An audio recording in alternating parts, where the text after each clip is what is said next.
What is the question? What do you have to say to the trans students on this campus who feel actively victimized by your presence here? Life's tough. Get a helmet, man. I'm too pregnant for this. Hey, this is just a guy in a mask. So today we're gonna watch Candace Owens once again destroying woke student. To give you a little bit context, so she went on to University of Albany. Is that? Yeah, whatever. So he did like a speech, and then this is like a Q&A section. It's really juicy, you know. So without further ado, let's do it. All right, let's get started. So my question isn't specifically about anything you really said tonight, although I don't really agree with anything you said. Okay. Has to say it out loud. The LGBTQ community. I fuck? always stood up for my community whenever I needed to. I want to focus specifically on. I've been like listening to you for a little bit just to understand some things. A live stream you did about Pride Month in June on Facebook because you were no longer allowed on YouTube. The event that you were talking about, I actually had the honor of attending that event with a lot of my really close friends, and I found it very perplexing to me how you choose to only focus on the things that are negative when it comes to the queer community. Sorry, when it comes to what community? The queer community. Okay. Like, Just fine. do you not realize that people like you and people like the people you're around and that, you know, continue to have this idea of us are the reason we feel that we have to be so openly proud of who we are? Your demented homophobic and transphobic rhetoric and rants just further prove our point that we have to fight loudly to be respected. The reason that LGBTQIA plus suicide rates are so high in this country isn't just because we're part of the community. It's because there are people like you who make us feel like we don't belong. The only LGBTQ agenda we have is Okay, hoping for is there a equality. question in there or a speech? Yes. You got to ask a question, buddy. I know you wrote this out in your notes, but ask a question. Let's How go. do you think other people who, with your beliefs, respond to the fact that your hateful and harmful rhetoric costs the lives of queer children every single day, on average, every 45 seconds? Okay, so this is just going to be a pure boogeyman. You're pretending that someone committed suicide because of Candace Owens. You've got no facts here. You're just going, it's your rhetoric that's causing all of this. And when in reality, you want to talk about the tea. I sat down with a man named Walt Heyer who was convinced to chop his penis off after your community told him that there was something wrong with him because he had confusion. Why was he trans? Because he was molested when he was 4 years old by his uncle. Rather than being sat down and spoken to by a psychologist, he was handed hormone pills, and he eventually chopped off his penis. Walt Heyer is now 80 years old. He detransitioned. He does a lot of work talking about why it is that he runs a charity, okay, an actual charity that is dedicated to sex change regret, of people who have changed their parts and can't go back. And you know what happens? Suicide rates go up after they transition. After they transition. And Candace Owens wasn't the one that chopped their dicks off. Great. Next question. This guy, I don't know what the fuck he's doing. He just like read out like the whole like script. Like, come on, man. Usually when you do like Q&A section, you have to keep it short. Like, just ask the question. Maybe you have to describe like something that you really want to, you know, to give a little bit context before you ask the question. But then this thing just went on for like how much? Like, I was coming in looking at the thing like for I think like entire like 3 or 2 minutes without. Bro, come on. And also like the way he speak things is like so like a little bit hateful. It's like, oh, you're not on Facebook? I just you don't want to ask your question. Oh, you're not on Facebook. And also, you know, you've been blocked by something. And although I watch a lot of your video, I completely like fucking, you know, don't agree with you. Like, come on, just you cannot agree with a person? Sure, fine, but give out your like reason and why you think this way. But I don't know, like people nowadays, they are just too like brainwashed medias, like social media and stuff, like huge corporate media, because they're pushing this kind of ideology and everyone just follow it. Like back then, if you are, I would say if you are gay or LGBTQ, I don't care. I know I have a couple of friends, they are literally like gay, lesbian. We kind of have like pretty good like dynamic because we kind of like bros, hang out with each other. We went out like for drinks and we drink beers, we talk shit, anything. But nowadays it's just like bad, man. Like I really feel bad for them. Like it makes like coming out entirely different, like difficult things, because they're gonna think like, hey, if I come out, other people are just gonna think like, hey, I'm that kind of like insane woke person. They're gonna like label me that. I don't know, man. Well, also like she's giving out like so like some really dark story when she like replied the question, she gives out like a really dark anecdote of this person. I was like, we get in really quick and you know, really dark. Not what I expected. Let's calm down. Yeah, calm the fuck. Hello. What do you have to say to the trans students on this campus who actively feel victimized by your presence here today? Additionally, you just pointed out that this man detransitioned, but earlier in your speech... Guys, I want to hear her. Go ahead. What do I have to say? Just the question, please. No speech. What is the question? What do you have to say to the trans students on this campus who feel actively victimized by your presence here? Life's tough. Get a helmet, man. I'm too pregnant for this. Next question.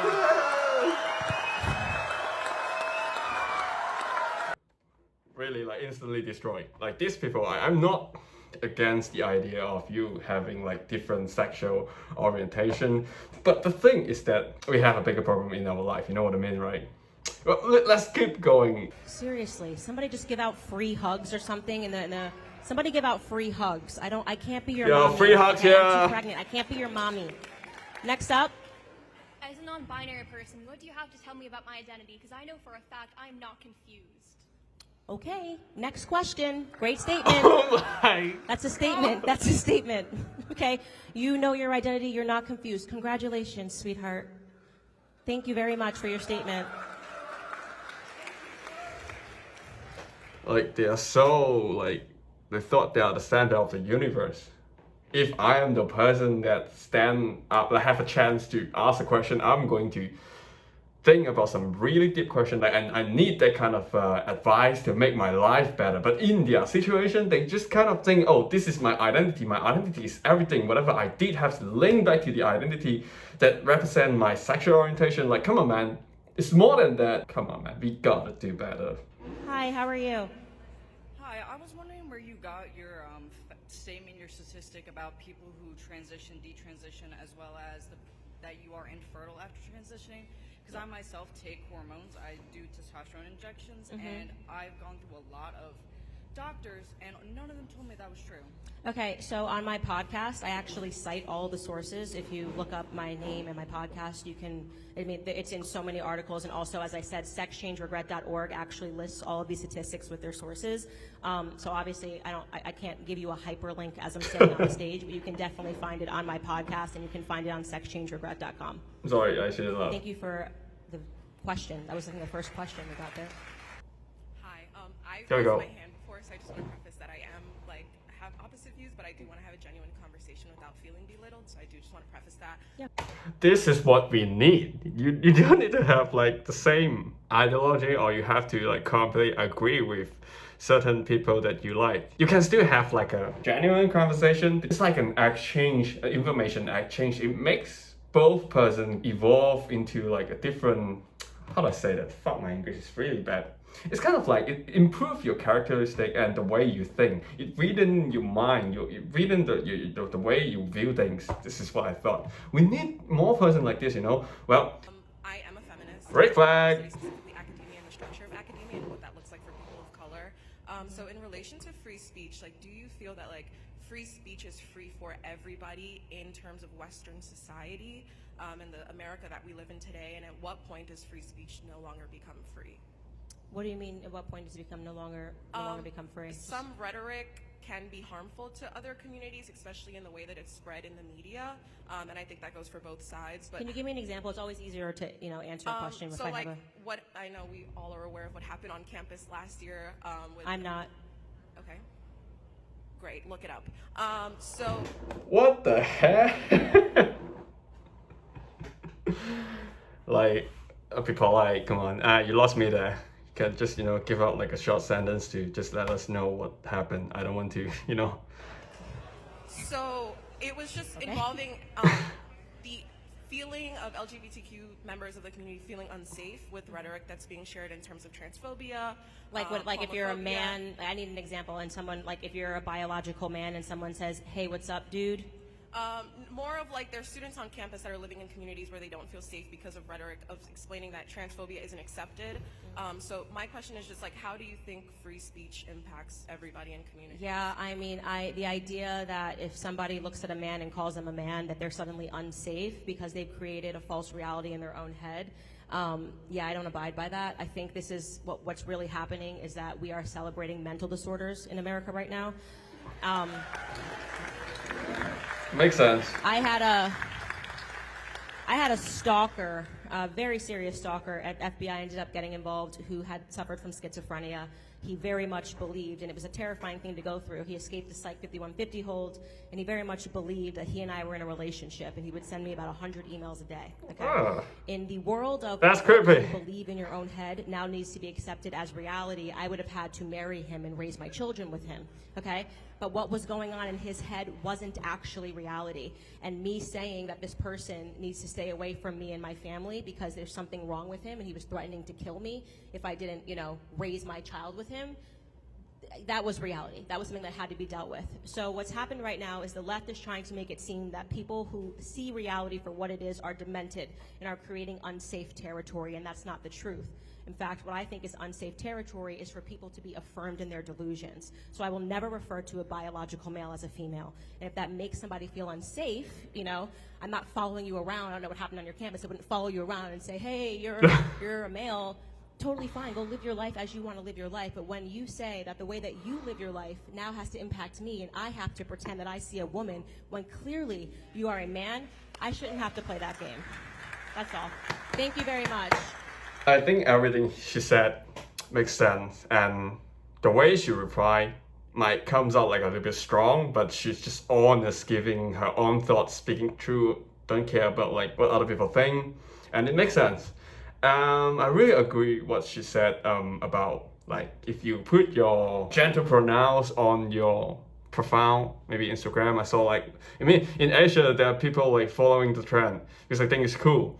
I have a friend, she just doesn't want to be like a girl. She's a girl, but she identifies herself as a man.